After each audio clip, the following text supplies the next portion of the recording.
Driving licence ও motorcycle, বাস, truck, private car সহ বিভিন্ন যানবাহনের রেজিস্ট্রেশনের জন্য গ্রাহকরা আসছেন Bangladesh road transport authority BRTA Natore অফিসে।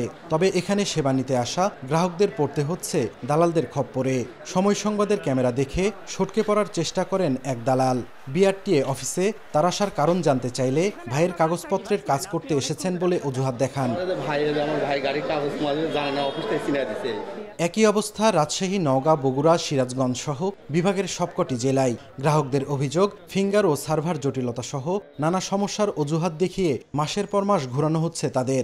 অথচ দালালকে বাড়তি টাকা দিলে খুব সহজে মেলে ড্রাইভিং লাইসেন্স সহ প্রয়োজনীয় সব সেবা। আমি একটা স্মার্ট কার্ড তুলতাম, নিজে নিজে গেছিলাম, বললো 2:30টার পর। পাশে থেকে এক দালাল আসা বলেছে যে আমাকে দাও 200 টাকা দাও, এখন আমি তুলে দিচ্ছি। নাম্বার প্লেট হাতে পাওয়া পর্যন্ত বের করে দিবে সবকিছু। স্মার্ট কার্ড হাতে পাওয়া, আর ড্রাইভিং এর যেটা দিছে ওটা ড্রাইভিং এর স্মার্ট কার্ড দিয়ে দিবে। এ পর্যন্ত যত কিছু করার দায়িত্ব সে করবে। যে মিডিয়াকে দিয়েছিলাম টাকা, ওই আমাকে 1300 টাকা নিয়েছিল খালি। হ্যাঁ, 1300 টাকা নিয়ে ওই টাকা দিয়ে আবার নতুনভাবে আমাকে টাকা দিতে হলো না, ওই টাকা দিয়ে কাজ করে দিল আর কি। ওই যদিও বোধাও, কিন্তু কাগজটা আমার ওই টাকাতে হয়েছে। বিআরটিএ অফিসের বাইরে দেখা মেলে ফটোকপির দোকান। এদের অনেকে অনলাইনে আবেদন ফর্ম পূরণ করে দেওয়ার বিনিময়ে টাকা নেয়ার কথা স্বীকার করেছেন। টুকটাক যারা পারে না এইগুলো আমরা করে দিই, তাছাড়া সবাই এখন বাসাতেই করতে পারছে। মোটরসাইকেলের জন্য 525 টাকা ব্যাংক ড্রপ, আমরা অনলাইন খরচ বাবদ 650 টাকা নিই, এটাই। অবশ্য জনবল সংকটের কারণে গ্রাহকদের সেবা দিতে কিছুটা বেগ পেতে হয় বলে জানান সংশ্লিষ্ট কর্মকর্তারা। তবে বিআরটিএ অফিসে দালালদের দৌরাত্ম্য নেই বলে দাবি করেন তারা। অনলাইন ভিত্তিক হওয়ার কারণে এখানে বহিরাগত কোনো লোকজন আসার কোনো সুযোগ নেই।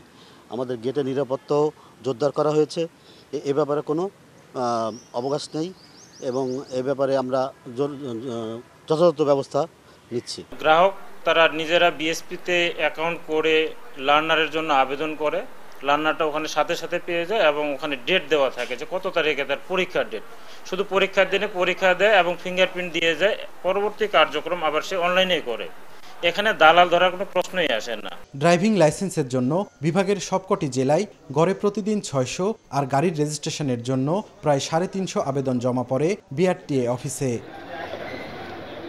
সাইফুর রহমান রকি, সময় সংবাদ, রাজশাহী।